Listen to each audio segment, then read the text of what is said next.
I just reduced my cable my internet subscription at the house down to the lowest speed available. Okay. Want to know why? Really, I do. Okay, because the lowest speed available is 500 megabits. No, it's garbage. Down here, the internet is very, very slow. And I had a suspicion that my internet was actually even slower because I live in a condo building, and the pipe going into the building, I think, is the limiting factor, not the pipe going into my condo. And I was right, because I have, I think, half speed. No, it's something ridiculously low. It's like 15 megs or something like that. And it's the same speed as it was before when I was paying for 500 megs. I see. That is, so you were being scammed. They're throttling you. Yeah, I was being scammed. But now I'm scamming them back. You know what I mean? Ha! Like tapping into your neighbor's cable. Just getting what you pay for. Evan, do you play guitar? I just have it there for decoration, but yeah, no, I like Yeah, it. he does. Yeah. Yeah. And you're a runner too. I wouldn't call myself a runner, but I'd like to run. So I You just ran a half marathon. Yeah. Oh yeah. Yeah, it would. Well, yeah. There's a May long weekend. I guess that's a week and a half ago. But yeah, it's sort of a kickoff to summer. It's kind of my annual get fit for the summertime thing. So yeah. Excellent. But I'm not using Strava yet, but it seems like that's what all the cool kids are using. So is that a necessary condition? Does that mean I'm cool? A sufficient condition, I guess that would be. It helps, I think. That's what I hear. Good. Okay, Yeah. Good. I just signed up. I love it. Mostly because I can see how little I'm running compared to how much Matt is running. But you have to carry your phone with you, right? And that's... You do. Well, or you just put them in afterwards. And actually, it just got slightly better because, have you discovered the feature where you can draw your routes to record, to save them? You can go like digitize a route, the elevation gain and the distance, obviously, and estimate your time on that route and stuff like that. It's quite a nice feature. And then you can save it with some comments or whatever, tags and stuff. And until recently, you couldn't, however, for some reason, go and say, oh, I just ran this route, like record that as my run. But now you can. You can say, record a manual activity. I haven't tried it yet, but I'm thinking this is what happens. I ran this route, and it'll fill in the distance for you, but presumably not the time. I don't know. So, I mean, most of my runs I add manually. I don't take my phone or whatever. Right. You need to add some photos too, then. Yeah, and it's kind of weird. You can't add photos from the desktop app, only from the mobile client for whatever reason. So I often don't add photos either. But yeah, it's cool. I like seeing sort of Chris Jackson's workouts from, like, he's in Spain right now. He's just done a couple of tours of the US, as we know. So it's kind of fun seeing where your buddies are running. And as you say, being inspired by like Zoltan Sylvester. I mean, the guy runs crazy amounts. He just did a 50K in Transylvania. That is ultra. I also live in a condo building, and I've got my home office looks right out over a side street here, connected to some townhouses that are also part of my condo building. And one of the guys that lives in one of the townhouses, his name's Greg, and he's won maybe 5 of the last 8 full marathons in Halifax. And so I see him returning from his runs. This guy runs 200 kilometers a week. What's that? 140 miles or something, right? So, yeah, I could beat him in an arm wrestle, but I'd have to catch him first. Yeah. By the way, welcome everyone to Undersampled Radio, episode 46. Our guest today is Evan Bianco. You may know now that he is a guitar-playing, running athlete of great success. But you don't know who he is professionally. Matt, intro. That's your Evan.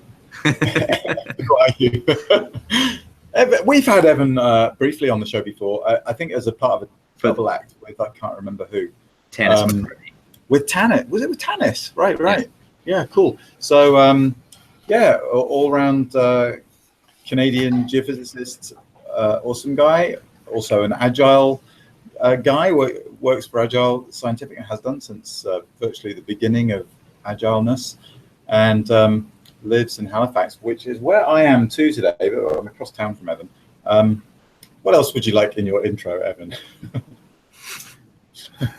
You tell me, and then I'll tell everybody. I like long walks to the fridge. I'm sort of, I spend a good part of my career, I guess, over the last however long Agile's been around, trying in vain to keep up with Matt and all of his various pursuits. And, that's a real pleasure and a treat. So, yeah, all the things we're kind of experimenting with, it's been fun to be a part of and work on. So, what are you experimenting with? Just like, running a small company on the edge of the continent and looking forward into, where to go next and what next projects to take on and where we want to,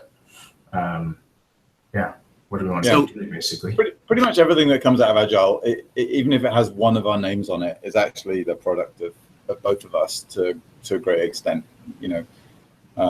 We work, like most of the projects we work, even though one of us will generally, take the lead on it, the other one contributes to in some way. Like it definitely works like that. We work really well together. So it's and Evan's also part of this sort of ongoing trying to make as a company. I mean, what's that transition, Matt? Well, it isn't really a transition. It's just the evolution that I think you have to go through as a small company continuously to sort of stay relevant and keep on doing what you're trying to do, which in our case is help people be more awesome at their jobs. Let's hear from Evan about the transition, because actually, Matt, you might have described it previously on the show. Evan, what's up and coming at Agile Scientific? Yeah, well, I don't exactly know what Matt mentioned in previous. Neither do I. Sections, but nobody has any recollection. So I don't know if this will kind of match, but so we're first and foremost geoscientists, and I would say my whole pursuit or our pursuit over the last several years, and it's becoming more solid, is to be better at yielding technologies for solving subsurface problems. And that requires a combination of, computing literacy skills and knowing and finding practical problems to kind of work on. Like, we're not academics, and yet we're trying to do innovative things. And the push has been more and more around machine learning, artificial intelligence, stuff like that. It's really the two of us plus other people we can drag along with us when certain projects come along, but how we kind of grow that and trying to be, leaders, if you like, or people that are known for how to, setting up and executing, augmented intelligence problems for subsurface. I think, that's where the big opportunity is, and I think probably 5 years ago, I thought of myself as a freelance geophysical interpreter that had rock physics skills and, there's other people at oil and gas companies that do that kind of stuff, right? So it doesn't necessarily make sense to hire someone who sits in a condo in Halifax to do that kind of work all the time. So I think we're slowly realizing that there's a bigger role for what's happening at the fringes of the industry, right? So, yeah. So, how are the geoscience skills combined with machine learning and big data experience translating into projects outside the geospace? Outside of the geospace? Yeah. Are you? I mean, I am just extrapolating here because I've seen the transition from agile geoscience to agile scientific. Yeah, that's not based on like actual projects. That's more of a wishful thinking that, you know, I think these skills will be are transferable outside of our sort of domain. And, you know, but some of the stuff that Matt has been working on around natural language processing and various like data mining type applications, I feel, you know, he's using geophysics bibliographic data sets for that, but those things are, you know, applicable to all sort of knowledge networks across different fields, right? So yeah, you know, and we're pretty closely linked to all things, you know, GIS related and map making, image. I think computer vision and like subsurface data are basically very similar problems, right? Like, you know, if not the same problem. And so I find it's more of a pull from all these other fields like medical imaging and, you know, computer vision stuff into our space, as opposed to sort of us pushing out, you know, petroleum specific insights to those fields. Yeah. So I don't know, Matt, does that make sense? It's more of a pull.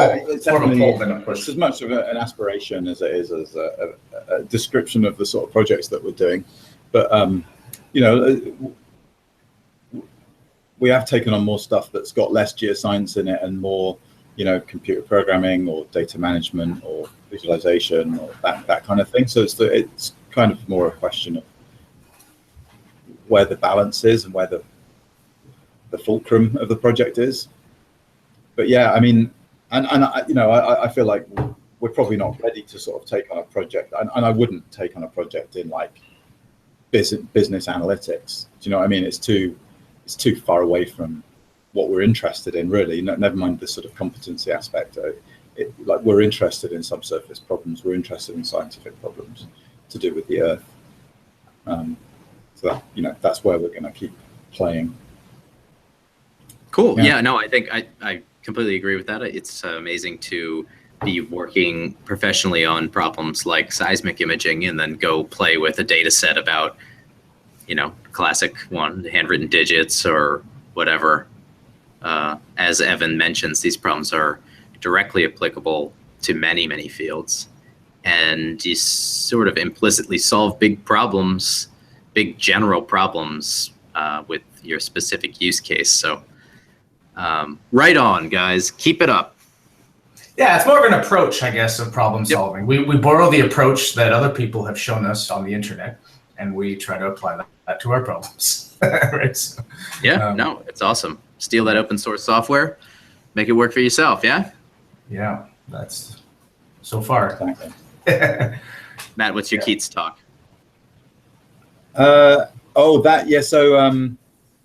So I'm just, before I launch into that, I'm just going to mention again that your focus is drifting again. All my internet's getting worse and worse gradually, but thank you. I feel like I'm developing cataracts. Like, you just need a bit of duct tape on there or something, man. It isn't. No, it's. You'll see. I'm bringing this camera to Paris so we can all be in soft focus. But there's not something sliding or like. No. No. The mechanical mechanism is not shifting at all. I see. Weird. Okay, so yeah, Keats is I don't want to say culmination because it's still a kind of half finished project in some ways, but one of the talks I gave in Calgary at the geoconvention was about this data recovery from scientific images, pseudo-colored images, and I wanted to sort of write that up, and I put an app together around it. Matteo Nicoli contributed some code as well to for the image pre-processing, and so this app that's up there and the notebook that is part of the talk, I think you can get to it at ageo.co/geocon 2017, or it's the latest thing on YouTube, or I blogged about it today. That's the easiest thing. Agilescientific.com/blog. And yeah, so we didn't resolve the problem, I don't think, but we made a bit of progress. And I think the problem can only be solved with a completely different approach than the one we adopted, which was too analytic and sort of brittle. So what next for that project? But maybe someone can pick it up at the hackathon or at some future hackathon and make a bit of progress with it. Where's the code? It's on GitHub.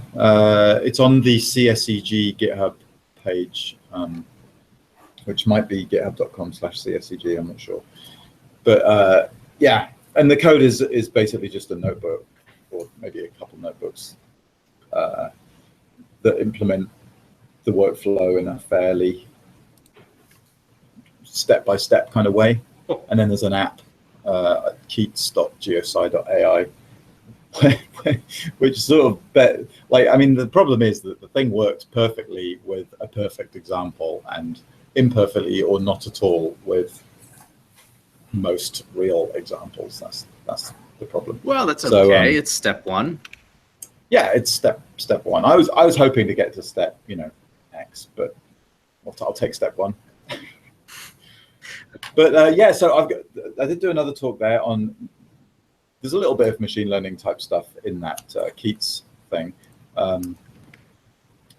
but I also did another talk on the stuff that we've been doing on the East Coast for lithology prediction from well logs, which I will try to record as well at some point. By the way, the tool that I use to record it is called. It's a Chrome extension. Oh no, it doesn't say what it's called in the app. Hang on a sec. It's a Chrome extension that has no name. Damn it! I'll put it in the show notes later. But it's really awesome. Like it'll record your whole screen or just a tab from the screen. Because usually I use QuickTime for this, but I was on my Linux laptop, so I didn't have that option. And extension, and it's really good. So I will post a link to that so that everyone else can give it a try. If you're doing screencasts. What's that? Just for screencasting and that kind of thing. Good. Yes. Okay. Well, I've just put the link to the code in the show notes for the Keats talk, and okay. I'm excited to check it out because it's been months now that I've been wanting to play with the Rainbow Bot. Yeah, right. Anyway, that was one of the highlights of that conference, which I wanted to talk about today. Oh. Yeah. What else happened at the conference? I mean, it wasn't a highlight for anybody but us. So it was a personal highlight. Let's put it that way. We did a blog a couple of weeks ago about our other highlights. So you can go read that on the blog. Like there were some technical highlights, but I don't know, Evan. Like, how would you sum up the geoconvention 2017? The whole convention experience. Yeah, so I should mention that Calgary is my hometown, and I've been to the geoconvention probably more than any other convention I've been to, but I hadn't been in I've missed the previous 2 conventions, and so this was really a step change downward in terms of the number of people that were there. It's almost like a lot of people have lost their jobs or something, and that was reflected. And I think in Halifax we're a little bit insulated to some of that. The state of the economy and stuff, which was kind of eye opening. You hear about it, but I'd like to sort of talk a little bit about how that kind of manifested. I think in the conference, in the format. And basically, in a lot of ways, it was the exact same conference. In another way, you could tell that they had maybe some vacancies in the technical program, and they filled it with some different format, I guess, different half-day sessions instead of just another room with talks. And some people that know us know that we like those kind of things. We like different ways of interacting. But actually, so I thought, I I was just looking at the technical agenda to getting some numbers. There was, so it's a conference when there's 10 different sessions going on, like 10 in the morning, 10 in the afternoon for 3 days. And some of the session titles, like, was making maximum use of all of your data. Like, that's a session title. I'm like, who came up with that session title? And then, workplace culture and diversity was, there's the future, how our profession is advancing and changing, getting more from your data. I don't know how that's different than making maximum use of all your data, but it got a different name. Fundamentals of professional career branding, on the offensive, strategic staffing for a thriving post-recovery, the modern geoscientist panel, the value of geophysics. All these things sort of seem like, this sort of throwing life preservers out, to a sinking ship sort of thing. And so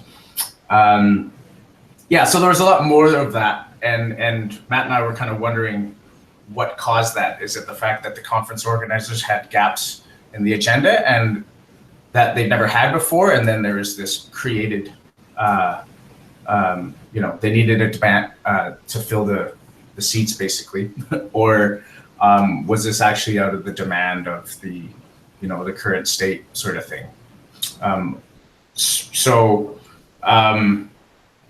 I don't know, Matt. Oh, and there was this one other particular event that I thought Matt would want to touch on as well, is this sort of Shark Tank, Dragon's Den, like, well, they called it the Grizzly's Den. It was a career placement professional basically ran an entertainment, like, let's do a live audience participation show and tell for people that don't have jobs and are looking for jobs. And it's what does she call it? Edutainment or something, like it's educational and it's entertaining. And yeah, I all felt that was kind of off-putting. Like, here people are, in like real career crises in sort of and we're sort of putting them up on stage as a spectacle, and in the sort of surrendering to these sort of overlords of influencers and decision makers and stuff. And I found that really sort of demoralizing in a way. Like, we somehow have to get the approval of other people that don't even know us in order to sort of demonstrate or find our value and our worth. So, to me, that was kind of like an overarching theme is, like, I think there's a lot of people who are struggling to find their relevance and their value in maybe in an industry that has changed. And I'm not sure I know what my identity is or what Agile's identity is in completeness, but I think Matt and I have spent more time thinking about that than maybe because we've had to thrash around a bit more than people that have had, working for larger companies for a longer period of time. So yeah, that was interesting. There's the sort of more social or community or human elements of the conference. I feel like there's in a struggle right now. What was the participation? What was the audience participation like in some of these non-traditional sessions?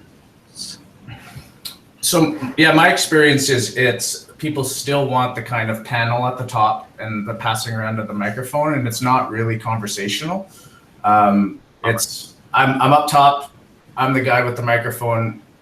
They're even asking each other questions. And in a couple of the sessions, I was like, hey, like, is this about, are we just, like, if you guys are just going to talk to each other, why don't you just record it and put it on YouTube and I can watch it later? Like, why am I here? Right? Yeah. And, I went to go, like, have conversations with people at, there was one on the future of innovations and stuff, and they had some panelists, and they were asking each other questions and passing the mic around really sort of mechanically that didn't have any real flow.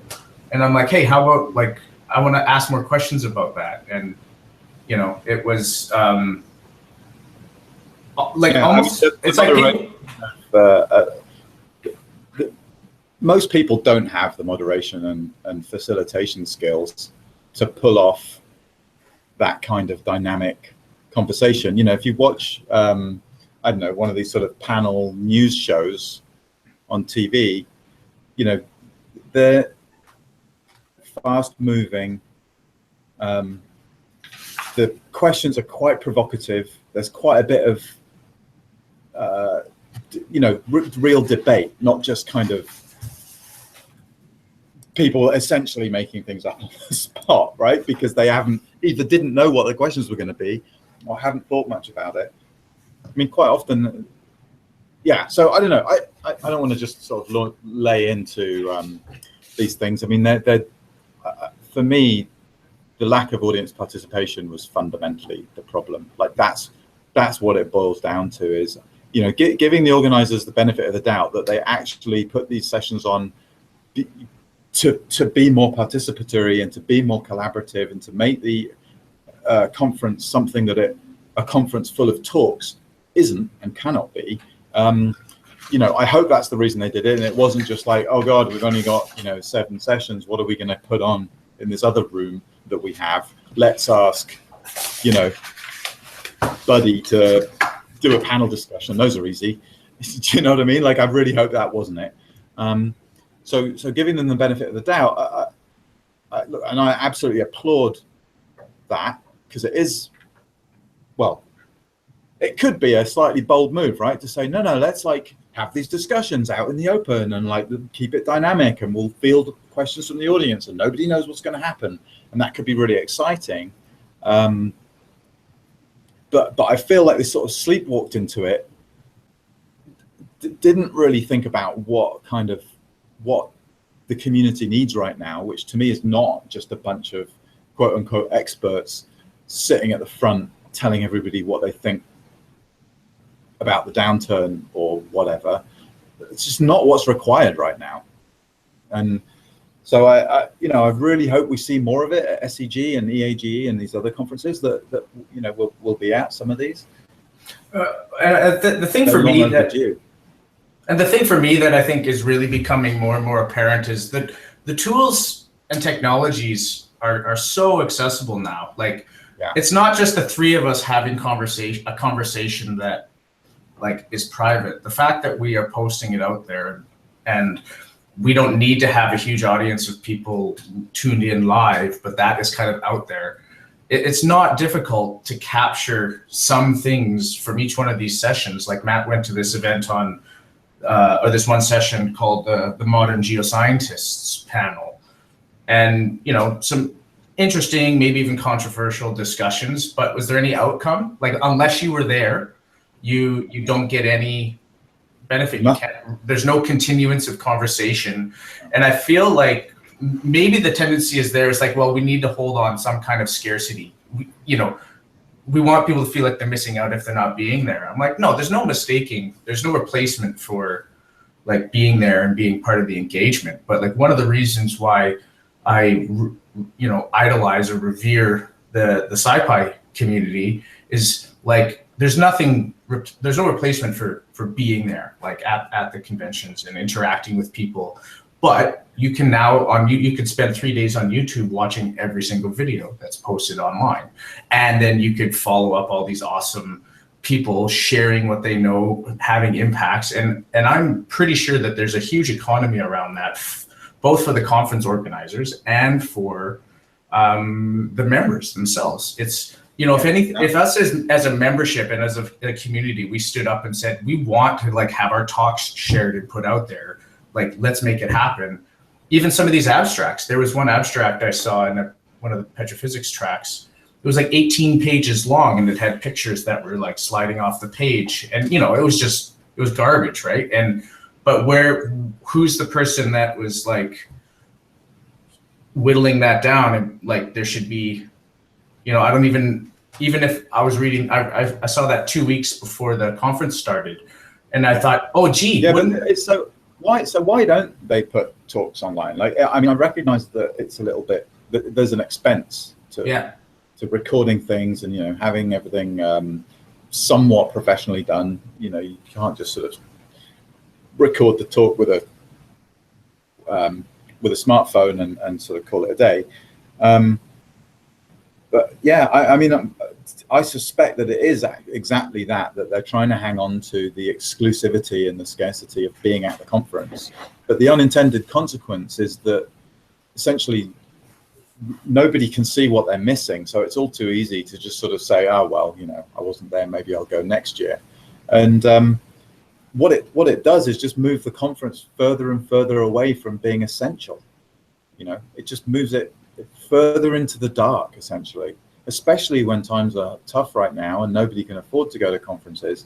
You just like, you are whittling it away as an event into sort of irrelevance. And that's, you know, I think that should be, and again, it just, for me, it just highlights between how these societies, this sounds really, and I sound like I'm being really harsh. I'm a member of all these societies and I've been on committees and stuff, and I do value them. I just want to see them be more sort of impactful. So, you know, so I'm not, and I do try and put my money where my mouth is. So I'm not just whining here, even though it might sound like it. But yeah, there's just this gulf between what they see their purpose as, and I guess what I see their purpose as. What all their purpose is creating that community and getting technical content out there and bringing up the overall level of competency and so on. Then putting talks online is a no-brainer. Of course. Why do you pay to go to SciPy when you could just sit back in your office and watch all the videos online?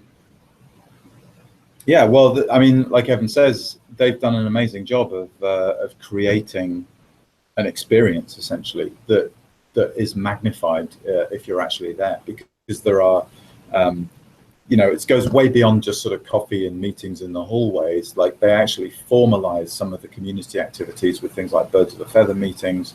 There are tutorials where people have their laptops open, replicate the buzz in the room during the lightning talks online. You know, there's a real palpable electricity in the room when the lightning talks are going on. You know, and they do a really nice job of all the sort of social events and, you know, the stuff that goes on around the periphery of the conference. But there is no big exhibition hall, you know, so that's not it. The sprints, of course, you pretty much have to be there to participate in. So many of the people who are core in their communities like would be sorely missed, kind of thing.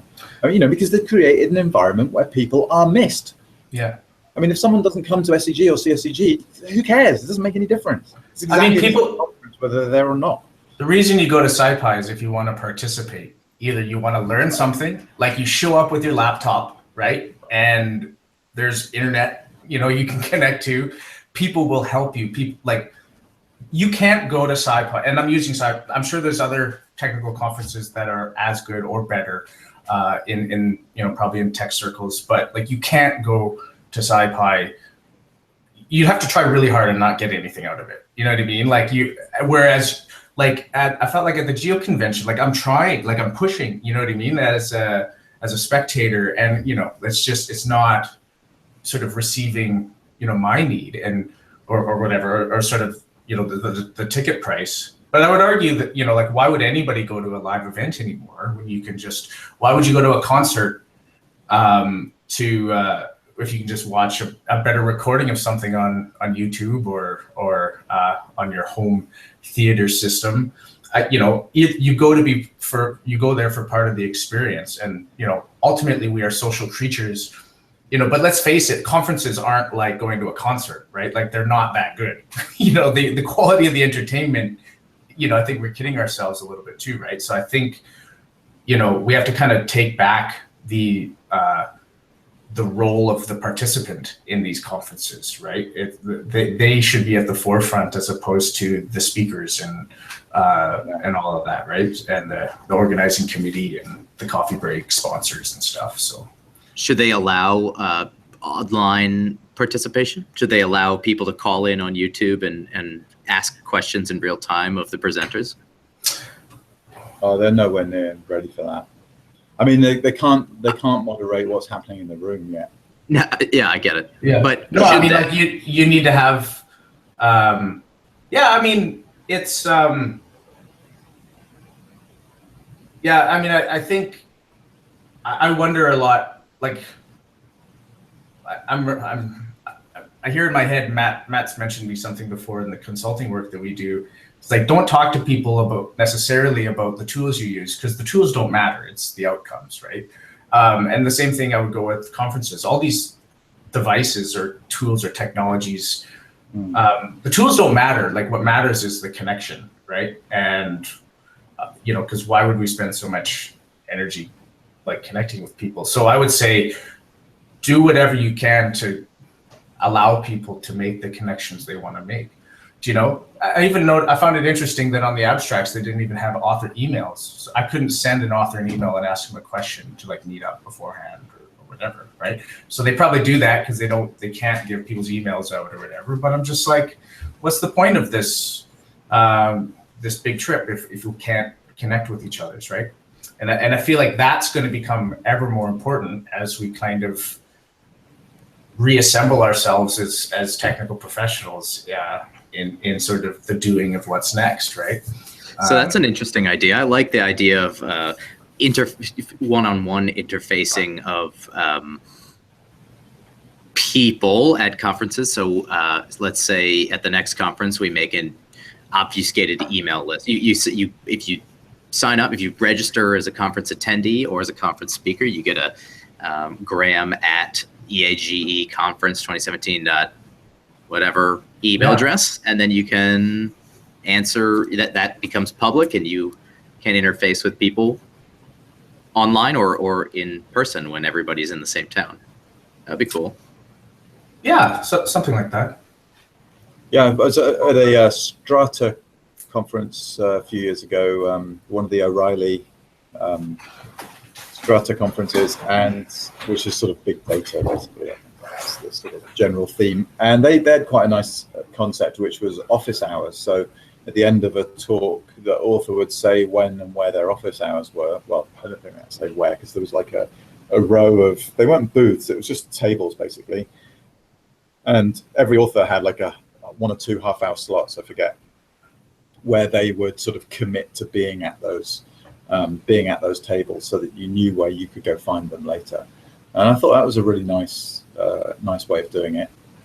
You know, for me, there's always some, you know, checklists or a checklist of stuff that I try and have in my talks around finding me, finding the content of my talk, finding the stuff you need to replicate the things in my talk, if possible, so the data and or code, and, you know, things like references and so on, and some kind of license that states explicitly what you can do with my content, right? So you can reuse this, or this is their copyright, don't reuse that, whatever.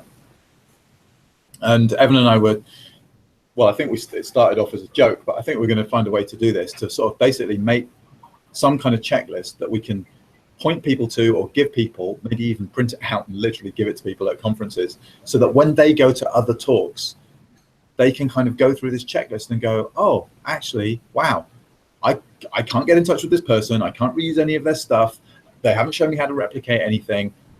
What the hell was the point in that talk?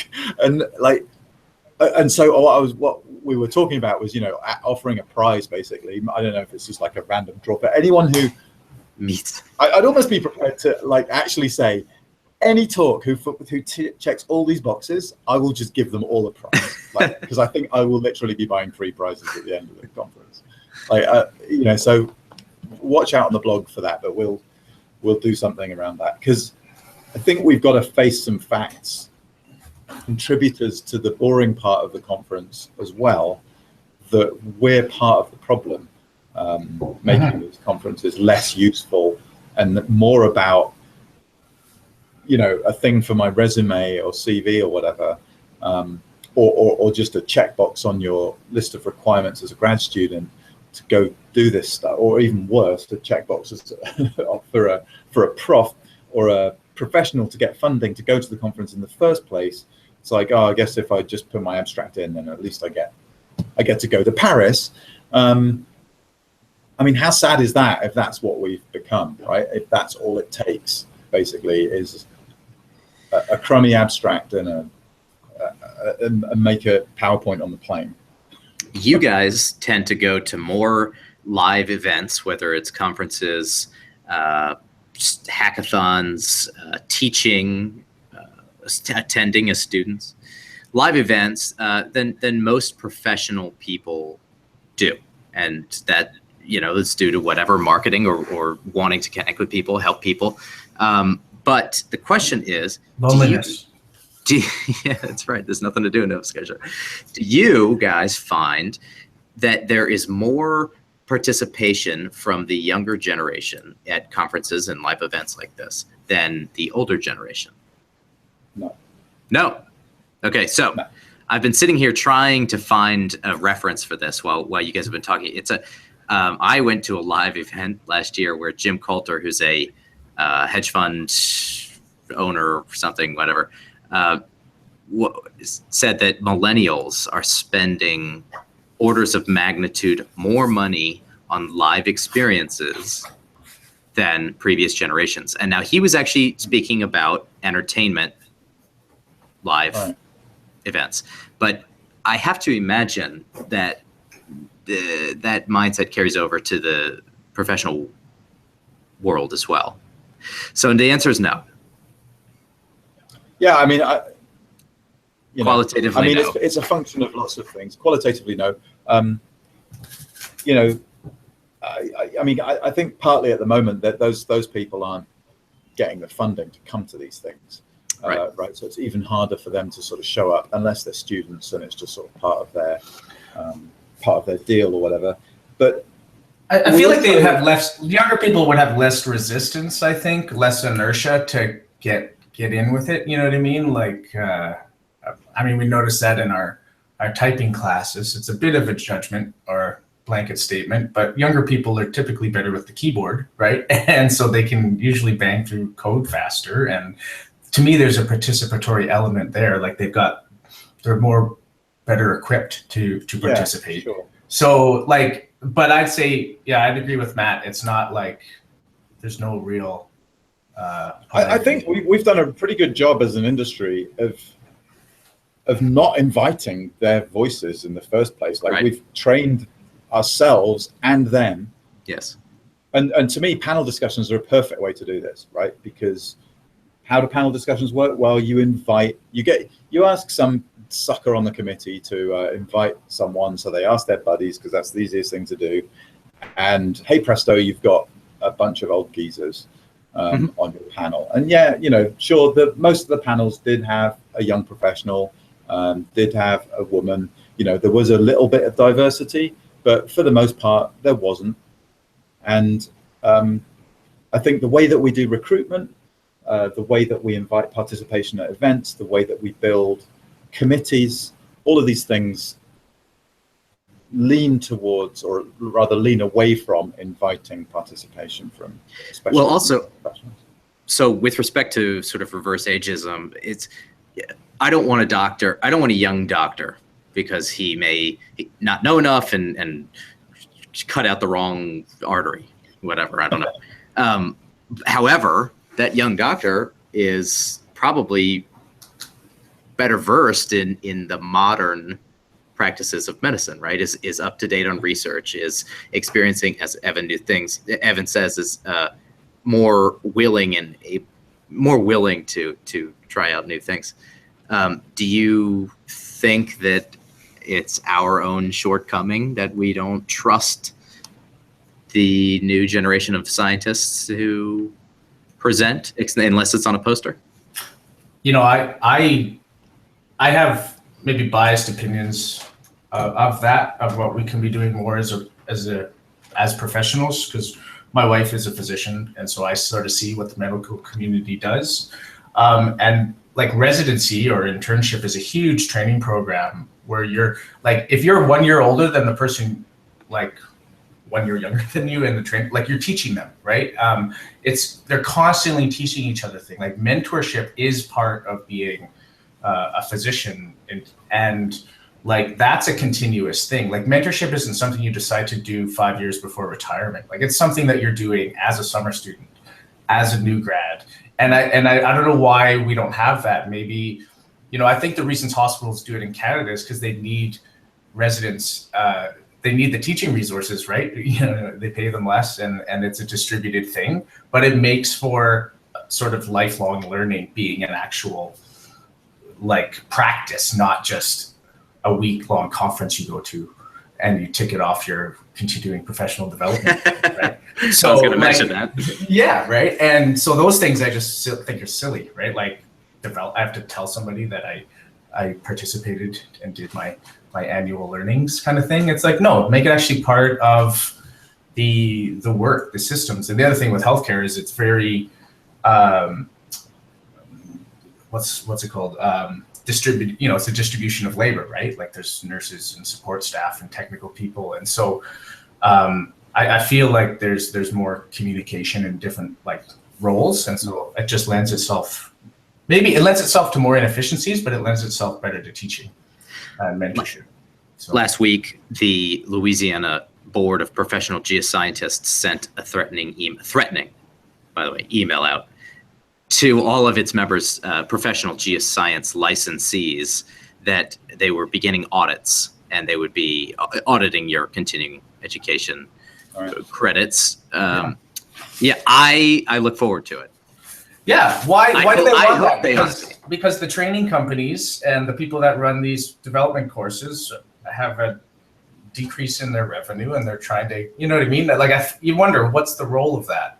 I wonder how many people, so I mean, just like you guys, I guess this is just an echo chamber because most of our audience too, but I love doing things that I've never done before.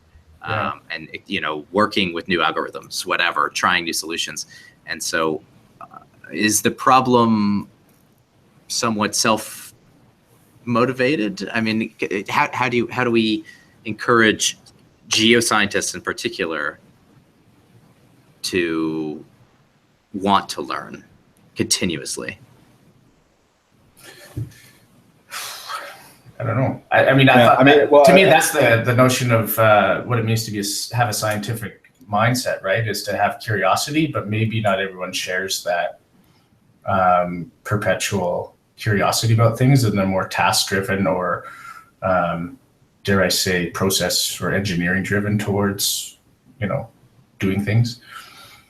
Yeah, and it's what marks sort of professionalism. It's what distinguishes between a professional and a laborer, essentially. I mean, I have a real problem with how the professional societies, because geoscience, like engineering, is regulated here in Canada as well. So there is a professional organization or association that, and it's self-regulated. So it's geoscientists sort of making sure that you don't call yourself a geologist if you're not a registered geoscientist, right? You can't put geologist or geophysicist on your business card, or claim to be doing geology or geophysics as a company if you're not also further registered as a permit holder. If you're not really careful as one of those organizations, then it just comes off as a monopoly type racket, like licensing cabs or hotels, and I have a real problem with them not promoting what I think are real professional activities, like the pursuit of excellence. And I mean, they would say no, that's why we have the training hours and all this kind of thing. But if all it is a spreadsheet, and you're not actually facilitating the acquisition of that training or improving the training that's available or whatever, then it feels a bit like just accounting and doesn't really add any real value. So do they need to require that you contribute? Or just do better at creating the conditions for more participatory activities. I mean, get involved in the conferences, like show up and be part of making sure that we don't just end up with a stream of talks or poorly organized panel discussions. Like show up and be part of connecting the community in meaningful ways. Start conversations about professionalism. Be provocative about it. Like ask, be engaging. And like, where are those people? You just never meet them. They're grey-suited sort of accountants, essentially, who just, to me, sort of whinge on a bit about filling in your spreadsheet with your professional development hours. I mean, that's not helping me. Right? And as a small business, I can't remember what we spend, Evan. Maybe you can, but I think it's close to $2,000 a year. It might even be over $2,000 a year for Evan and I to be licensed and for Agile to carry on as a geoscientific sort of service provider. Well, that cost is minimal compared to the cost of actually completing your 15 hours a year of continuing education, right?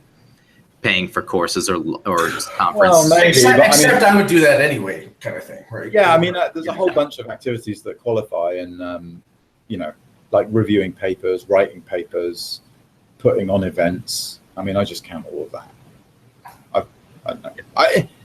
I don't know. I've never had any trouble meeting the requirements, but I don't know. I mean, I get that it's a bit like with, I don't know, education in schools, right? It's like they want metrics, and the low-hanging metrics are your exam results or whatever, right? So you just sort of pick those, but unfortunately, they don't really reflect anything meaningful. They're totally gameable. And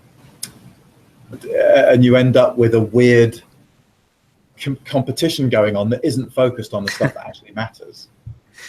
Well, if our audience is interested in learning something for the sake of learning rather than for the sake of filling out a spreadsheet, come join us in Paris in 1 week. Actually, don't. You can't. We can't take any more people. Oh, so if you're not already joining us, disregard that. And too bad. No, not too bad. If you're not already joining us in Paris, then please put. I can't remember the weekend, but it's one of the first weekends in June 2018 in your calendar, and come join us in Copenhagen. Okay. Yes. What are you looking forward to at EAGE conference? Yeah, Evan. Yeah, really, it's a front-loaded week of excitement for me. I mean, we're all going to be at the hackathon, and then immediately following that, on the Monday, there is a workshop. So I imagine it'll be 50 to 100 people and a bunch of panelists, but it's around data science stuff, and so it's a nice sort of way to sort of finish the hackathon. Maybe there'll be some interesting people to talk about how things went. And to be honest, I haven't really looked beyond Monday after that. Yeah, and I'm like, we're kind of like a married couple in that we sort of try and spread. Like the whole point of being married is to spread your responsibilities out, right? As a sort of that's it. As a unit, I mean, this is completely utilitarian. So I completely rely on Evan to. I'm the romantic one. Read to read the program, and then just tell me, Matt, go to this room at this time and this room at this time. So I haven't looked at the program either. We'll be doing our best to blog the daily highlights as we are wont to do. And we'll have an Undersampled radio episode or 2 or 3 or something. Yeah, we will. What about a walk around on the show? Outside broadcast. Yeah. We should do. We'll totally do something. Indeed. Not for drunk people sitting across a room talking about socks and quantum mechanics. Well, that was a trial run, Matt. Trial run. Hey, Evan, what are you reading? And you get ready, Matt, to answer that question too. I've been slowly reading this book. It's called Whiplash. It's written from 2 guys, Joey Ito, who's the director of the MIT Media Lab, and Jeff Howe. He wrote a book 10 years ago called Crowdsourcing. In fact, I think he was the guy that coined the term crowdsourcing. And yeah, it's basically whiplash. How do we survive our faster future? So it's like 12 principles of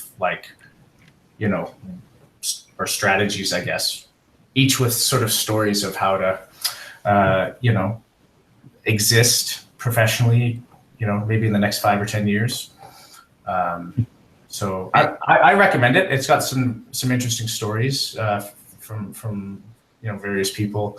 Like how a Kickstarter campaign basically did what the Japanese government couldn't assemble in a matter of days in order to basically get like Geiger counters mounted on cars, for radiation detection monitoring in Japan and stuff. And so a lot of the things we sort of are beneficiaries of in this sort of connected age.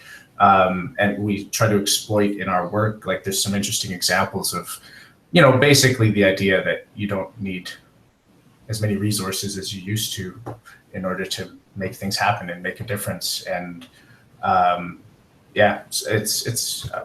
quite enjoying it because it's not, I don't know, I read a lot of nonfiction books on technology. I don't know why.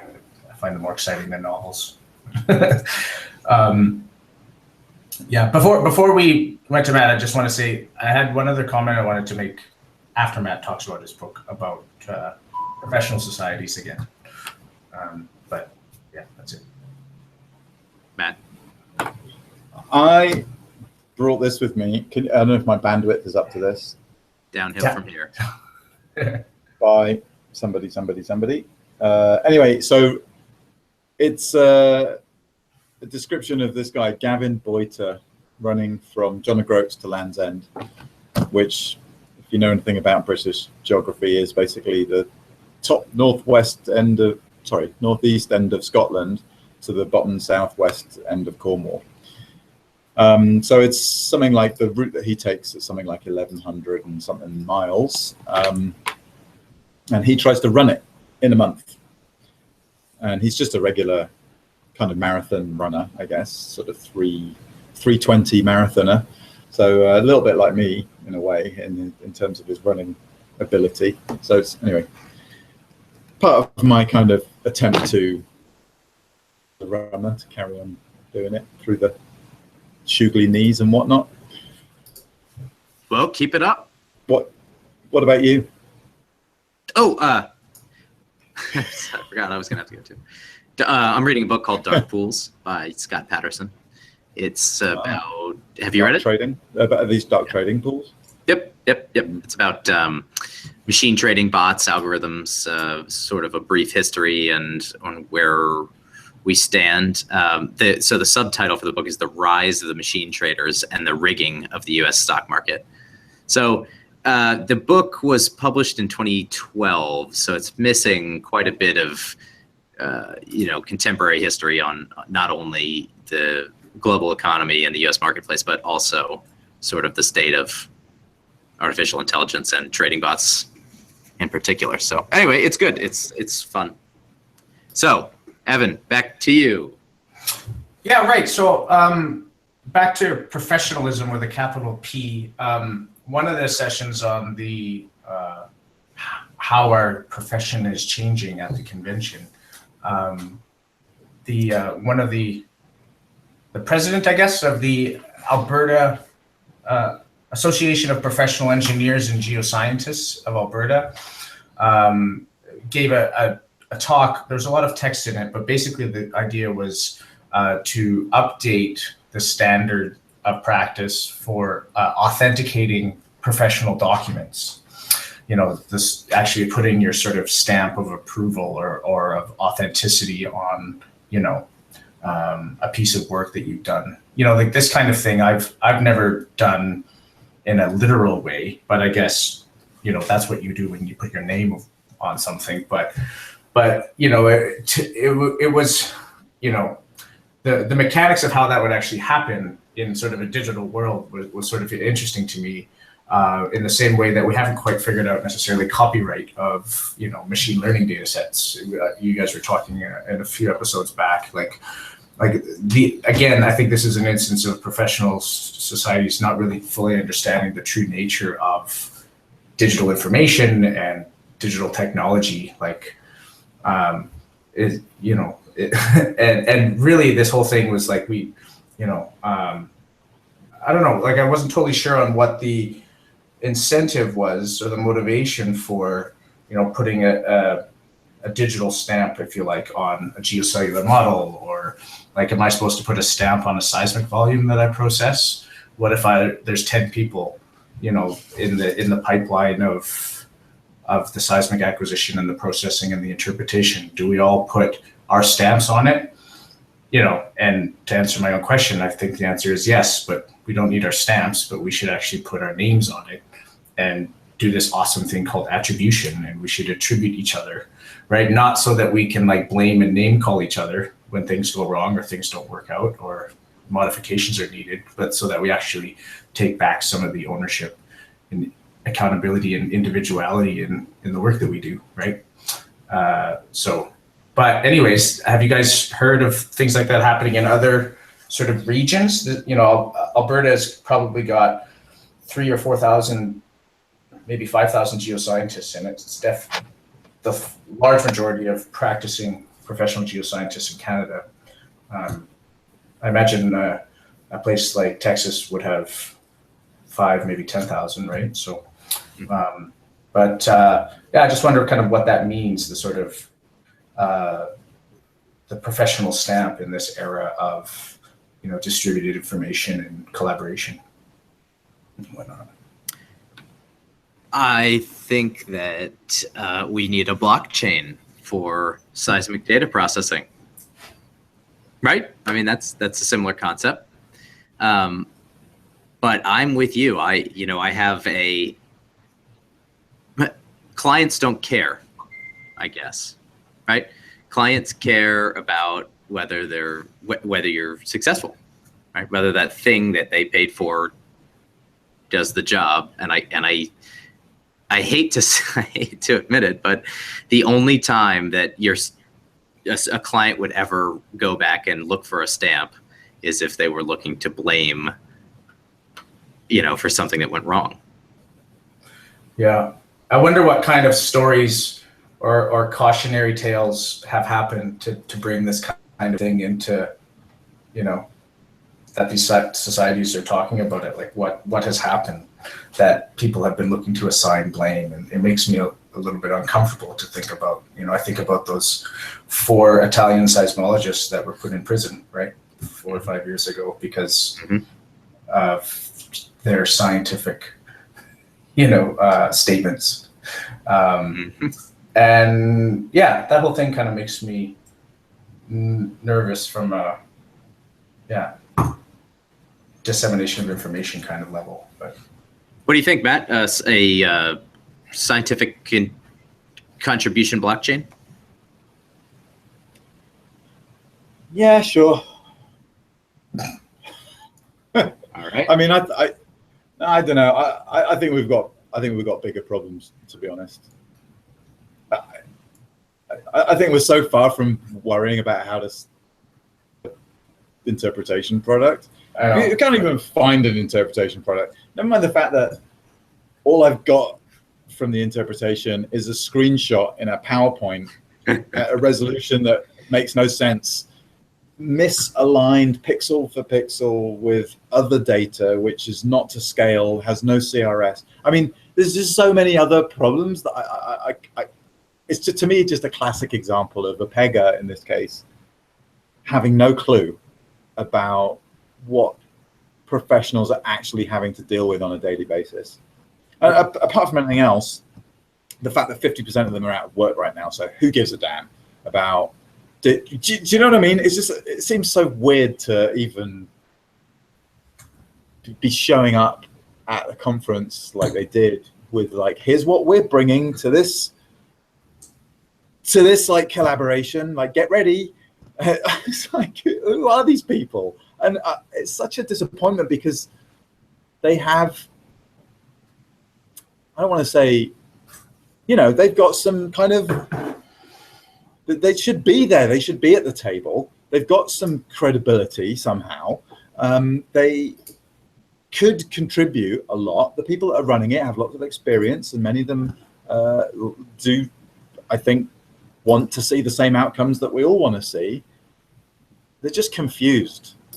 They're hopelessly confused about what we need right now, but even if there wasn't a crisis going on that is going on, especially in Alberta, like where they are, even if that wasn't happening, they're still confused about what we need as a profession, I would say.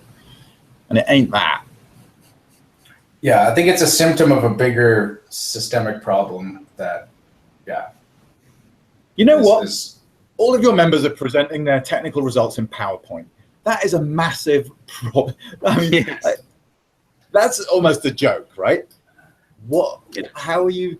Yeah, like not just at What are you doing conferences, about like that? that's the medium for technical work. No, yeah. Like that's the technical report. Well, to be That's fair, the thing. it's easier to put a stamp on a PowerPoint than it is in a 3D visualization. Yeah, but what does the PowerPoint contain, and who has really checked it?